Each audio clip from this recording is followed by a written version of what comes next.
सबसे पहले सभी वरिष्ठ लोगों को मेरा नमस्कार और सभी चयनित साथियों को मेरी ओर से बहुत बहुत शुभकामनाएं। जैसा कि अभी मैडम ने बताया ये मेरा सिंसियरली दिया हुआ सेकेंड अटेम्प्ट था।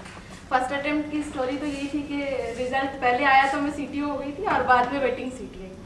तो उसके पीछे रीज़न शायद ज्योग्राफी का जो मेरा सब्जेक्ट था, जब मैं सर से मिली थी लास्ट मेंस के समय तो सर ने मुझे बोला था कि तुम एंथ्रो रखो, लेकिन ज्योग्राफी में मेरा बहुत इंटरेस्ट है, मैंने सब्जेक्ट चेंज नहीं किया। तो अल्टीमेटली उसका थोड़ा सा हर जाना बोल सकती हूँ कि मुझे भुगतना पड़ा।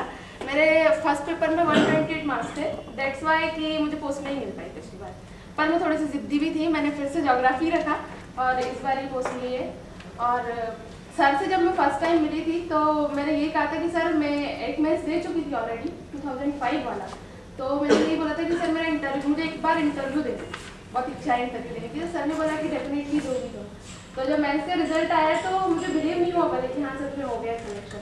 फिर इंटरव्यू के बाद सर को भी मुझसे एक्सपेक्टेशन थी, क्योंकि जब मेरी फर्स्ट क्लास थी सर की क्लास में, तो सर ने मुझे एक आंसर लिखने को दिया था और उसके बाद सर ने मुझे, मतलब मेरे लिए बहुत आश्चर्य वाली बात थी कि मैंने पहला आंसर लिखा था और सर ने बोला था कि तुम बहुत अच्छा आंसर लिख रही हो, तुम्हें ज़रूर एक बहुत अच्छी पोस्ट मिलने वाली है। तो वो चीज़ मेरे दिमाग में थी कहीं ना कहीं, क्योंकि जब सर से हम किसी विषय को पढ़ते हैं तो हमें विषय की तरह लगता ही नहीं।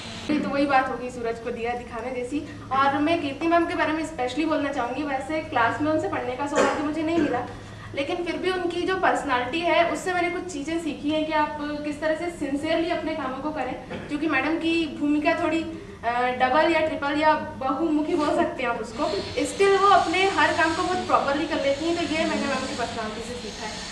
और बस इसके लिए मैं सर और मैम को बहुत बहुत धन्यवाद देना चाहूँगी। आप सभी लोगों को एक बार